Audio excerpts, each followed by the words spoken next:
سلطان شمس الدین تمش بیٹھا ہے دربار میں, جاگ رہے ہیں نا آپ لوگ سب, کہیے صلی اللہ علیہ. بڑی غور سے سننے والی بات.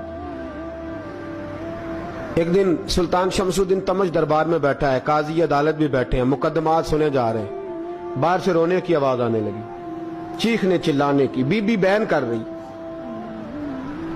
کیا ہو گیا کیا ہو گیا.